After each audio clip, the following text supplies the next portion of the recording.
Rồi, xin chào mọi người yêu thích cây hoa vạn thọ. Xin chào mọi người đã theo dõi kênh. Xin chào mọi người đã xem trên kênh. Hôm nay ngày 26 tháng 12 âm lịch, mình tiến hành tổng kết video làm trồng cây hoa vạn thọ tại nhà, cách chăm sóc từ lúc hạt cho lúc lên bông. Video trước mình có hứa là làm video tổng kết về cây hoa vạn thọ tại nhà cho mọi người. Bây giờ mình sẽ nói về cái cách mình chăm sóc, cách phân thuốc làm sao và cách chăm sóc của mình. Mọi người có ý định trồng tại nhà thì theo dõi kênh mình nhé. Hôm nay là ngày 26 thì còn 4 ngày nữa là Tết, nhưng hoa Tết của mình trồng đây thì vẫn có hoa cho mình chơi Tết, vẫn để cho mình một cái hậu là ra ngày 30 mùng 1 tới ngày mùng 4 mùng 5 vẫn còn hoa nở. Đây là mình trồng một chậu 3 cây, nhưng chậu nào cũng có hoa cho mình chơi Tết, nhưng mà vẫn có nụ để nở cho mình trong ngày 30 mùng 1 mùng 2 mùng 3. Như mọi người thấy đó, như cái nụ này thì 4 ngày sau nó sẽ nở. Thì bữa nay ngày 26 thì 4 ngày sau là lọt ngày 30. Còn như ví dụ cái nụ này thì nó có 3 ngày nữa là nó nở bung mà mọi người, thì lọt ngày 29. Còn như cái cây mình trồng trong chậu, một chậu 3 cây như vậy thì nó đã có hoa sẵn cho mình nè. Mọi người thấy không, nó có hoa sẵn cho mình. Mình thì nói chung chậu nào cũng như chậu nấy, chậu nào vẫn có hoa nở, chậu nào cũng có cây để nụ cho mình để nở trong dịp Tết. Cách chăm sóc của mình thì cũng đơn giản.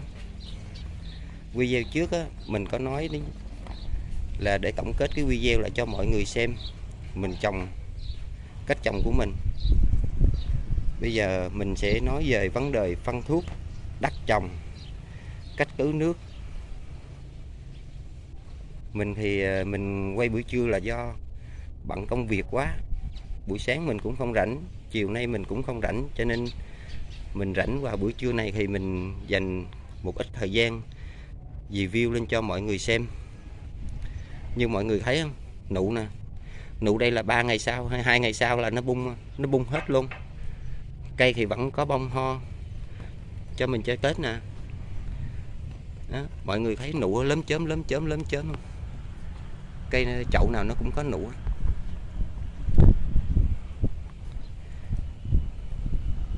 Do mình bận công việc cho nên mình phải quay vào buổi trưa, còn buổi sáng là buổi chiều mình không có rảnh để mình review cho mọi người xem.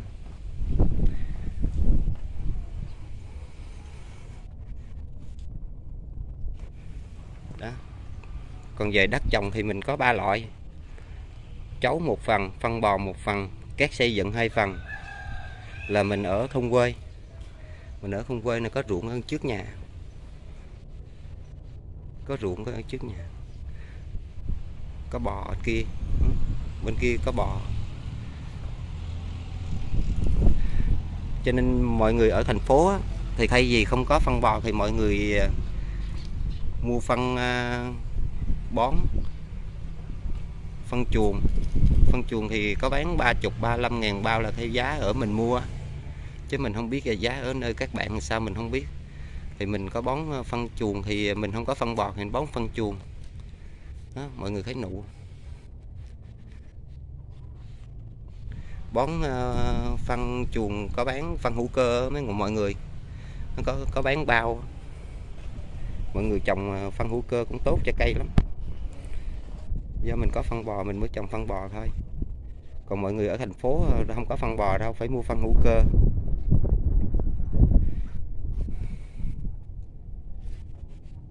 Đó, như cái cây này nè, lên nụ, lên nụ, bông đẹp. Đó. Rồi bây giờ nói về vấn đề đất trồng. Thì lần đầu tiên thì mình vô đất tới đây nè. Mình vô đất khoảng nửa chậu thôi. tới giờ mà cây mà nó phát triển lên mà mình thấy cái vàng rễ như vậy nè, cái vàng rễ mình thấy nhìn vô thấy cái vàng rễ lưa thưa á, là mình chăm đất vô một lần nữa, tổng cộng là mình chăm đất tới 3 lần. Ở mình thấy rễ nó lòi lên là mình chăm đất, rễ nó lòi lên là mình chăm đất đó, mình chăm đất trồng vô cho nó 3 lần như vậy. Còn mà nếu mà cây mà đủ nắng á, như các bạn trồng mà nắng mà từ 7 giờ sáng tới 4 giờ chiều thì mấy bạn phải tưới nước 3 lần. Buổi sáng một lần, khoảng 11 giờ trưa có 12 giờ trưa một lần. Mấy bạn tưới đi không sao đâu, 11 12 giờ trưa mấy bạn tưới vô cây vạn thọ này nó hút nước lắm. Tưới vô nó không có chết cây đâu, không phải như những cây khác. Buổi trưa tưới nước thì nó chết, còn cây vạn thọ này buổi trưa bạn tưới nước vô là cây nó vẫn hấp thụ, nó không có bị rũ lá, nó vẫn xanh tốt. Chứ mấy bạn không tưới buổi trưa là cây nó rũ lá liền à. Đó. Còn như mình á, mình tưới có 2 cử là do mình á, là biết tới 10 giờ trưa nó mới có nắng, nó mới nắng là mình tưới 2 cử. Mấy hôm á, thời tiết vừa rồi nó bão với lại nó mù, nó không có nắng, mình tưới 2 cử. Còn bây giờ nắng gắt á, mấy ngày nay là nắng gắt mình phải tưới 3 cử, cử trưa. Rồi mọi người cứ cân theo lượng nước lần. Cây còn nhỏ thì mọi người tưới một chậu như chậu C11 đây như mình á, chậu trồng 3 cây như vậy á, thì mình tưới hồi đầu á, là tính ra một chậu như vậy á, là chưa có nửa lít nước. Lần bây giờ mình tăng lên á, là một chậu thằng nó mà ra bông rồi đó, là mình tăng lên một chậu có 2 lít nước. Đó, mọi người tăng lần lên như vậy á. Còn khi mà hạt như mình á, mình hạt á, là ngày 20 tháng 10 nè. Là biết tới bữa nay ngày 26 á, là nó 26 tháng 12 âm lịch nè. Là nó lọt là 66 ngày. Nhưng mà lúc mà mình ngắt đọt cho nó đó, người ta gọi là ngắt chèo đó, mình ngắt đọt cho nó là đúng 1 tháng là mình ngắt, là mình chừa cho nó là 4 cặp lá với lại 5 cặp lá. Còn mọi người mà ngắt hai lần hay 3 lần á thì mọi người ngắt tầm 25 ngày, mọi người có thấy 2 cặp lá 3 cặp lá mọi người ngắt vẫn được, có nghĩa mọi người ngắt chèo 2-3 lần. Mình thì mình trồng tại nhà thì mình ngắt có 1 lần à. Mọi người mà nếu mà trồng tại nhà thì cũng nên ngắt 1 lần đi, nó cho bông hơi ít hơn một xíu mà điều bông nó đẹp, nó bự, nó to, nó đúng theo cái mặt bông của cái hạt giống mà nó in lên. Còn mọi người ngắt 2 lần 3 lần thì bông nó phải nhỏ lại, nó cái lượng bông nó nhiều nhưng mà nó lại kém chất lượng, nó nhỏ lại. Đó, mọi người ngắt 1 lần thôi, cứ canh đúng 1 tháng là mọi người ngắt, không cần phải mấy cặp lá, cứ đúng 1 tháng, từ ngày hạt tới 1 tháng là mọi người ngắt ngắt cái chèo ngắt cái đầu ở trên á, rồi cho nó đâm chồi đẻ nhánh nó ra.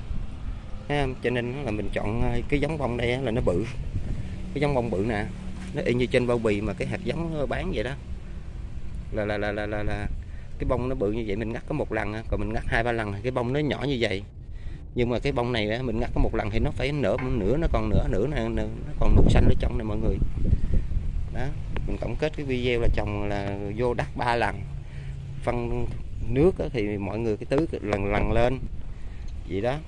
Rồi bây giờ mình nói về vấn đề mà phân thuốc thì mình trồng tại nhà đây thì mình cũng không có 4 loại phân thuốc này là thôi, rồi mình review lên cho mọi người xem. Review cho mọi người xem thì khi mà mình hạt á, mình hạt giống thì cái mình sử dụng cái N3M này nè, là mình ngâm trong vòng 3-4 tiếng gì đó, là mình có trộn vô cái N3M này là nó kích thích ra rễ nè. Mà nó có nhiều dạng lắm, nó có N3M được 4N4M, nó lên có 7N7M luôn mọi người. Nhưng mọi người chọn cái hiệu đây là mình thấy chọn cái hiệu đây là nó tốt nè. Còn loại 4N4M, N5N đồ tới 7N thì cái đó mình chưa có dùng, mình cũng không có hiểu, nhưng mà mình thấy cái thằng đây thì rất tốt. Nhưng mà nó cũng có cái loại là số 3 ngược nữa nha mọi người. Mà mọi người mua cái số 3 ngược á, nhưng mình cũng có sử dụng qua cái số 3 ngược rồi, là mình thấy nó cũng không có hiệu quả bằng cái số 3 thuận như vậy. Là mình có trộn vô một xíu để mình ngâm hạt giống, rồi mình hạt nó ra nảy mầm ra từ 4 phân hay 5 phân gì đó, là nó lọt 10 ngày 12 ngày gì đó. Từ 10 ngày tới 12 ngày hay 15 ngày là mọi người đưa ra ngoài chậu, Rồi mình sử dụng cái thằng đây miết tới, mình thì mình sử dụng cái thằng đây thôi à, sử dụng miết tới giờ là nó lọt cây, nó lọt 20 mấy ngày tới 30 ngày rồi á. Khi mà mình ngắt cái chèo ở trên á thì mình ngưng cái thằng đây, nhưng mà liều lượng thì mình cứ pha theo nhà sản xuất này, mình pha hơi lợt một xí hay là hơi đậm một xí là thằng này nó không có sao, nó không có bị hư cây. Là mình cứ liều lượng của nó là mọi người cứ nhớ là cứ 3 ngày mọi người pha tưới cho nó một lần, cứ 3 ngày một lần, 3 ngày một lần thôi đó. Thế như mình á, thì như vậy 3 ngày một lần. Biết tới giờ mình ngắt đọt á thì mình sử dụng Aconic để cho nó đâm chèo nảy nhánh. Những cái loại phân thuốc nhưng mà mình nói đây á, là nó vẫn tưới qua lá được hết, nhưng mà vì cái kinh tế hay là cái này cái kia nọ thì mình chỉ tưới qua gốc thôi, còn lá là mình không có sử dụng, mình không có tưới qua lá. Nhưng hai cái loại này vẫn cho tưới qua lá, mà mình không tưới qua lá, mình chỉ sử dụng tưới qua gốc đó. Khi mà mình ngắt cái đọt xong á thì mình sử dụng Aconic, cứ một liều lượng của nó thì mình cứ sử dụng là 3 ngày mình tưới cho nó một lần, là mình tưới khoảng 4 lần thằng Aconic này đó. Thì còn cái lượng nước, cái lại phân thuốc mà để pha thì đã ghi trên cái bao bì hết, mọi người coi đó mà sử dụng. Với lại là mình trồng số lượng cây nhiều hay ít đó. Rồi mình xài thằng này 4 lần. Còn thuốc á, là thuốc xịt sâu thì mình sử dụng cái tiếng Anh người ta siêu về đây nè, 5.WG về đây, là nó là đời là đòn viết định nè, là cái gói này là mình mua có 5.000 thôi đó, mà nó sử dụng có được 50g, 5g nè, 5g nè, để cho bao nhiêu lít nước nha, để coi bao nhiêu lít nước. 5g nó đề là 5g tới 10g nè, cho một bình xịt 25 lít nước, phun 2 bình cho một công 5 bộ, 7 ngày xịt lại. Thì như mình á, thì mình xịt cây hoa huyền thoại này là mình phun có một lần một à. Do mình trồng tại nhà là mình phun có một lần một thôi, mình sợ ảnh hưởng cái người thân của mình á, mình phun có một lần một à. Mà khi xịt mình cũng phải đeo khẩu trang. Còn mình xịt cái hiệu quả tốt nhất của nó là từ 7-8 giờ tối miết tới 4-5 giờ sáng vậy đó, rồi mọi người sáng mai á, mọi người rửa lá lại. Còn cây vẹn thọ là nó chỉ có đặc điểm là có một cái con sâu này nè, con sâu xanh nè, là nó ăn lá nè. Mọi người mình để ý kỹ cái lá mà lủng lỗ là nó ăn á, nó ăn là con sâu xanh đây nè, nó ăn nè. Nhưng mình sử dụng cái thuốc đây mình cũng có sử dụng cho cây mai để nó diệt bọ chỉ luôn nè. Và trong đây nó có trị đủ loại hết á, nó có trị đủ loại hết á. Thì mình xịt có một lần, nhưng mà mình á, là mình xịt cho pha theo đúng liều lượng của nhà sản xuất đó, chứ còn mình đừng có pha đậm hơn có thể là cháy lá là chết cây, chứ mình dưỡng lại không nổi đâu. Nó mà cháy lá rồi mình dưỡng lại không nổi đâu đó. Còn nó mà cháy lá thì mình dưỡng thằng Aconic. Thằng Aconic đây này mọi người, thằng Aconic đây nó dưỡng lá nè. Nó mà bị cháy lá là nó ngã màu vàng là mình xịt thằng Aconic đây đó. Còn nhưng mà mình xịt có một lần thôi, còn bao nhiêu mà mình thấy hiện tượng mà cái lá nó có bị sâu á là mình bắt nó thôi, mình kiểm tra mình bắt nó thôi. Còn nếu mà mọi người mà không bắt thì không có thời gian, hay là mọi người không bắt rồi gì thì cứ 7 ngày mọi người xịt lại cho nó một lần. Nhưng mọi người pha nhẹ thì mọi người 5 ngày xịt cho nó một lần rồi đó. Còn mà tới giờ mà mình á, là tới giờ mà nó lên nụ á, nó tạo nụ rồi bắt đầu là mình cho nó đi 30-10-10 á mọi người. 30-10-10 thì một cái ký 30-10-10 thì nó cho là 200 lít nước. Mà mình trồng 22 chậu tại nhà đó, thì liều lượng thì mình đánh theo tỷ lệ thôi. Như mình thì cái muỗng chan canh này mình múc một muỗng chan canh, mình pha cho 5 lít nước. Còn cái cử phân của nó thì cứ 3 ngày là mình tưới cho nó một lần, là mình tưới cho nó khoảng 4 lần gì đó, là bắt buộc là nó lúc đó là 4 lần là cây nó đã bung nụ rồi thì mình ngưng. Còn vấn đề nước là quan trọng nhất, mọi người đừng có để cho cây nó héo lá. Cây nào héo lá là nghĩ nó thiếu nước đó. Chứ lại mọi người kiểm tra cái bầu á, lấy cái tay á, kiểm tra trong cái bầu á, cái bầu mà nó khô vậy nè, ví dụ cái bầu mà nó khô vậy là nó thiếu nước nè mọi người. Cây hoa huyền thoại nó hút nước á, mà nó hút nước lắm, Ví dụ mọi người mà ấy mà mọi người mà thấy kiểm tra cái trong cái bầu mà nó hơi khô vậy là mọi người biết cái cây nó bị thiếu nước, là cái lá nó bị rũ. Cái lá nó bị rũ, mọi người tưới nước vô, không cởi trưa chiều nắng gì hết. Mọi người tưới nước vô 2 tiếng đồng hồ sau cây nó sẽ tỉnh lại, lá nó sẽ săn lại, sẽ đứng lại, nó không có hạ xuống nữa. Đó, cái video này mình cũng làm hơi dài rồi, nói hơi dài rồi.